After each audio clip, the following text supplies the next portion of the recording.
Hello everyone. एक बार फिर से स्वागत है आपका इस चैनल में। और आज हम एक नए टॉपिक के साथ आए हैं। वो टॉपिक है आपका कि ज़िंदगी में गुरु का क्या ज़रूरत है। और ज़िंदगी में कभी किसी को छोटा नहीं समझना चाहिए। ज़िंदगी में अहंकार नहीं होना चाहिए और कभी भी अपने दुश्मन को कम नहीं आंकना चाहिए। और गुरु या मेंटोर जो मार्गदर्शक बोलते हैं उसका क्या ज़रूरत है लाइफ में, आप इससे सीख सकते हैं। आज के डेट में गुरुओं का कोई इज्जत नहीं हो, मतलब बच्चे इज्जत दे नहीं रहे हैं, ठीक है। उस तरह की रिस्पेक्ट नहीं दे रहे जो मैं अपने लाइफ में, मतलब मैं जब छोटा था तो हम तो बहुत डरते थे। आजकल के बच्चे तो गुरु से डरते भी नहीं हैं, ना उनकी कोई रिस्पेक्ट है।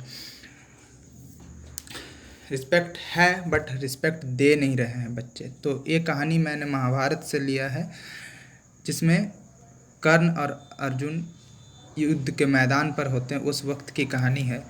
तो श्री अर्जुन के रथ पर श्री कृष्ण बैठे हुए थे। उसके झंडे पर, जो अर्जुन के रथ पर जो झंडा लगा हुआ था, उस पर बजरंगबली बैठे हुए थे। और उनके पहियों पर शेषनाग बैठा हुआ था, ठीक है। उनके पहियों पर शेषनाग था, शेषनाग खुद पकड़े हुए थे। और अर्जुन के रथ पर सिर्फ कर्ण के रथ पर सिर्फ कर्ण थे। जब अर्जुन ने बाण चलाया तो कर्ण का रथ 20-25 कदम पीछे चला गया। 20-25 कदम पीछे चला गया।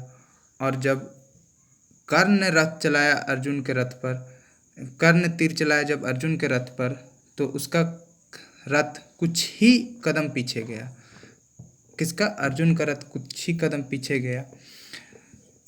तो इससे अर्जुन को बहुत ही अपने आप में बहुत शक्तिशाली महसूस हुआ। उन्होंने श्री कृष्ण से कहा, हे केशव, देखिए मैंने बाण चलाया तो वो 20-25 कदम पीछा चला गया, और जब कर्ण ने बाण चलाया तो वो कुछ ही कदम पीछे गया। तो अर्जुन ने कहा कि तुम्हारे रथ पर मैं बैठा हूँ, जो इस दुनिया का पूरा भार लेके बैठा हूँ। तुम्हारे रथ के ऊपर जो झंडा, उस पर बजरंगबली बैठा हुआ है, जिसका पूंछ खुद भीम ने नहीं हिला पाया था। और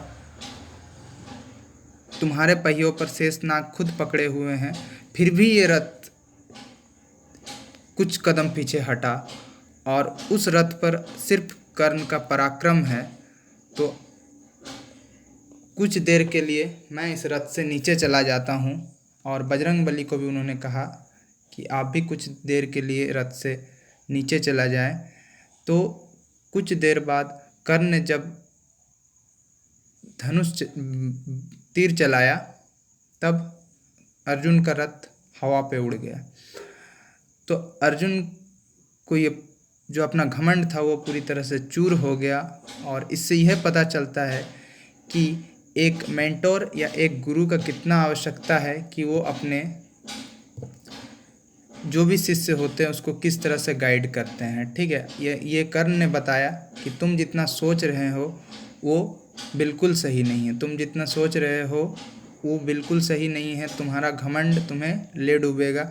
मतलब कि कोई भी अगर विद्यार्थी या को अहंकार है कि मैं बहुत जानता हूँ या फिर मैं बहुत स्पेशल हूँ, मेरे से आगे कोई नहीं है, तो कभी किसी को कम नहीं आंकना चाहिए। इस कहानी से हमें यही सीख मिलता है। और ये एहसास किसने दिलाया? ये एहसास एक मेंटोर, किसके मेंटोर? अर्जुन के मेंटोर कौन थे? श्री कृष्ण। श्री कृष्ण ने अर्जुन को ये एहसास दिलाया कि जो तुम्हारे सामने जो प्रतिद्वंदी है वो तुमसे कम नहीं है, ठीक है। इसीलिए कभी किसी को कम ना आके, और लाइफ में गुरु का कितना ज़रूरत है इस कहानी से हमें पता चलता है। तो इसीलिए जब भी कुछ भी काम करें तो एक मेंटोर या फिर माँ बाप को मेंटोर, किसी को भी मेंटोर बना के आगे बढ़े। मार्गदर्शक का बहुत ज़रूरत है।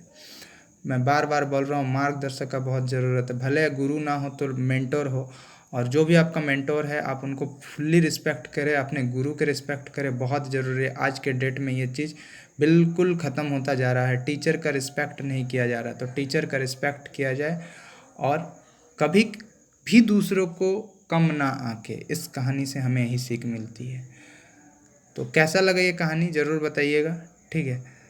Thank you for watching this video.